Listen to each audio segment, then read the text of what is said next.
Calories ఎలా calculate చేసుకోవాలని చెప్పి ఈ వీడియోలో మీకు చెప్తాను. ఎలా క్యాలిక్యులేట్ చేసుకోవాలని చెప్పేసి నేను మీకు ఇక్కడ వీడియో వేస్తాను, చూడండి. ఫస్ట్ మీ మొబైల్ తీసుకోండి, అందులో గూగుల్ క్రోమ్ ఓపెన్ చేయండి. అక్కడికి వెళ్ళి సెర్చ్ బార్లో క్యాలోరీ క్యాలిక్యులేటర్ అని టైప్ చేయండి, వస్తుంది.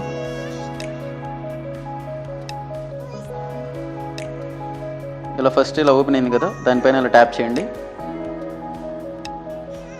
ఇక్కడ మీ ఏజ్, నా ఏజ్ వచ్చేసరికి 22, జెండర్ వచ్చేసరికి మెయిల్, హైట్ వచ్చేసరికి 174 సెంటీమీటర్స్, వెయిట్ వచ్చేసరికి 72 kgs. ఇక్కడ యాక్టివిటీ లెవెల్ అని చూపిస్తుంది కదా, నా యాక్టివిటీ లెవెల్ వచ్చేసరికి intense exercise 6 to 7 times a week. ఇప్పుడు క్యాలిక్యులేట్ అని కొట్టండి. మీరు కూడా ఇక్కడ మీ డీటెయిల్స్ ఇచ్చేసి ఎవరి ఏజ్ని బట్టి వాళ్ళు చూసుకోండి, అక్కడ మీకు ఒక ఐడియా వచ్చేస్తుంది. ఓకేనా?